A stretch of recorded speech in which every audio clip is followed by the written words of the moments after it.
আমি এই সবজিগুলো নিয়ে আসছি, শীতের সবজি, যেটা গরমের সময় থাকবে না। তো অনেকগুলো সবজি নিয়ে আসছি আমি একা, যেহেতু আরও কিছু সবজি আমার কেনার ইচ্ছা ছিল, তো কিনতে পারিনি। আমার চ্যানেলের পাশে থাকবেন, আমাকে সাপোর্ট করবেন, আমার ভিডিও বেশি বেশি দেখবেন এবং সাবস্ক্রাইব করবেন। আপনাদের কাছে অনুরোধ, আমার ভিডিওগুলো দেখে আমাকে কমেন্টে জানাবেন। বেগুনটা খুবই ভালো, আমি এই বেগুন আগে কিনিনি, তাই কিনে দেখলাম ভালো কেমন। ঢাইলে দাও, হাতে শোয়ার মতো দাও, দেখো তো সয় কিনা।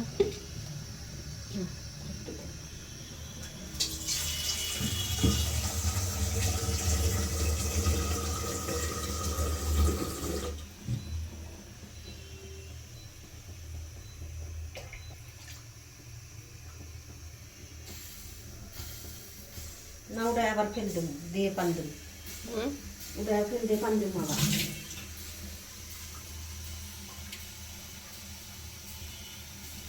দেখি তোমার পাতিলটা কেমন, পানি এই যে বেশি গরম, হ্যাঁ তাইলেই করো। এখন হয়েছে? এখনো হয় নাই, পানি ফালাও, পাতিলে এক পাতিল উঠাও। এখন এক পাতিল দিয়ে দাও।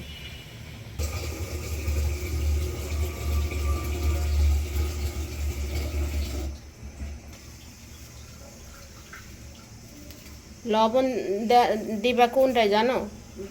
লবণ শুধু সবুজ কালার ঠিক রাখার জন্য। লবণ দিলে সবুজ কালার, যেমনি কালার এমনি থাকবো। হ্যাঁ, ওইটা কিছু হবে না।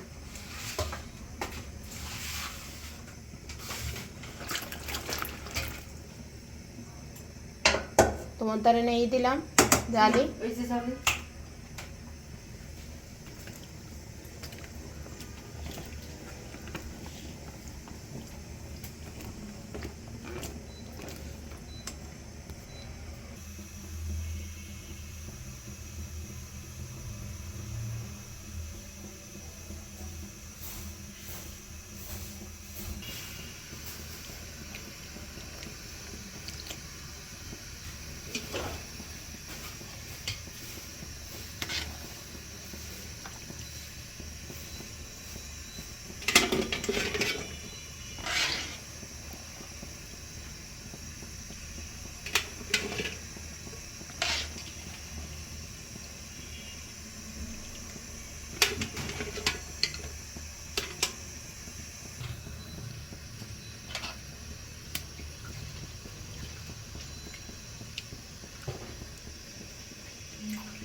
কড়াই পানি ফেলে দেখলাম।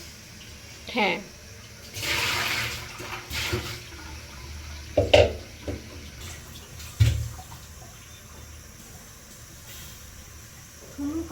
বাড়ি বাড়ি ঠুম খালা তো এখন রাখো আপাতত।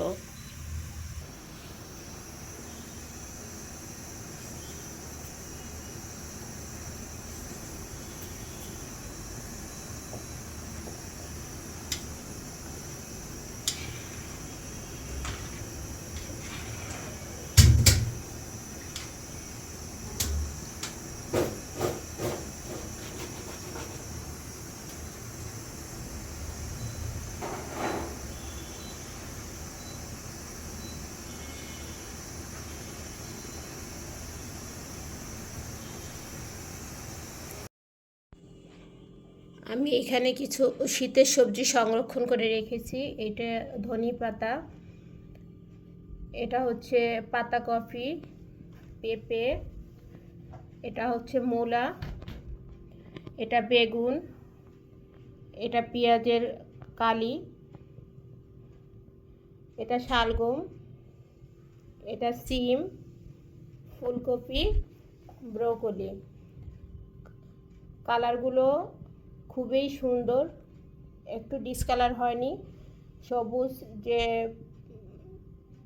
সিম, তারপরে ব্রোকলি যেগুলো আছে এগুলো আমি হালকা লবণ দিয়ে গরম পানি দিয়ে একটু হালকা ভাপ দিয়ে নিয়েছি, যাতে কালার চেঞ্জ না হয়, ডিপে রাখলে কোনো রকম কোনো সমস্যা না হয়। আমি সবগুলোই গরম পানি হালকা গরম পানিতে দিয়ে ধুয়ে নিয়েছি, যাতে করে পরবর্তীতে কালার নষ্ট না হয়। বেগুন অনেক সময় কাটলে কালো হয়ে যায়, বেগুনের কালার চেঞ্জ হয়ে যায়। এইটাও আমি হালকা গরম পানি দিয়ে ধুয়ে নিয়েছি, এই জন্য বেগুনের কালারটা একদম সাদা, বেগুন ডিসকালার হয় নাই।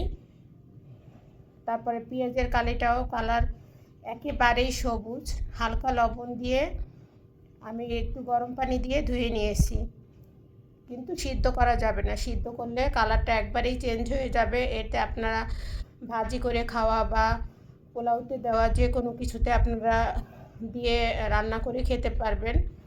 আর শালগমটা হচ্ছে মাছ দিয়ে, যে কোনো মাছ দিয়ে, শোল মাছ হোক, শিং মাছ হোক, যে যার পছন্দ মতো খেতে পারবে। এটা আনসিজনে আমি ফ্রিজিং করে রাখতেছি, যে যখন আমি শীতের সবজিগুলো থাকবে না, যখন এগুলো আমি পাবো না, তখনকার জন্য এগুলো সংগ্রহ করা। আমি বক্সে রেখেছি, আপনারা যদি বক্সে অনেক জায়গা মারে, তাই আপনারা ফ্রিজে জায়গা সেভ করার জন্য আপনারা পলিতে করে রেখে দিতে পারেন। বাট আমার কাছে মনে হলো যে বক্সে করে রেখে দেওয়াটাই ভালো।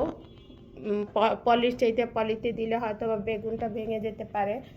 আমি যেহেতু বক্সে রেখেছি, বেগুনটা কিছুই হবে না, যেরকম বেগুন সেরকমই থাকবে। আর আমি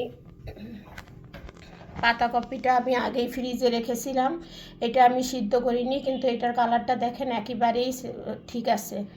আপনারা যদি এটা গরম পানিতে না দেন, এটা শুধু আপনারা কুচিয়ে রাখেন, আপনারা যেরকমটা সেরকমই পাবেন। এটা পোলাও, ফ্রাইড রাইসে দিতে পারবেন, ভাজি করে খেতে পারবেন, যে কোনোভাবে এটা খাওয়া যাবে, কোনো প্রবলেম নেই। এটা কিন্তু ডিপ থেকে বের করা, আমি আপনাদের জাস্ট দেখানোর জন্য আমি বের করছি। আর ধনে পাতা, এটার কালারও কিচ্ছু হবে না, যেরকমটা সেরকমই থাকবে। আর ব্রোকলির কালার তো দেখতেই পাচ্ছেন আপনারা, বরঞ্চ আমি আরও গরম পানি লবণ দিয়ে মানে করার পরে, ধোয়ার পরে এটা আরও কালার সুন্দর হয়ে গেছে। আগের যে কালারটা ছিল তার চাইতে এখন কালারটা অনেক সুন্দর। আর একটা বিটরুট রেখেছি, বিটরুটের দাম বর্তমানে একটু কম। আমি চিন্তা করছি বিটরুটও আমি ফ্রিজে সংরক্ষণ করে রাখবো। বিটরুট আমার কেনা হয়নি। পাতাকপি আরও যা যা পারি আমি এগুলো সব কিছু সংরক্ষণ করে আমি রেখে দিব, কারণ এরকম কাটা থাকলে, ধোয়া গুছানো থাকলে যে কোনো সময় রান্না করতে সময় লাগে না, রান্না করতেও ভালো লাগে।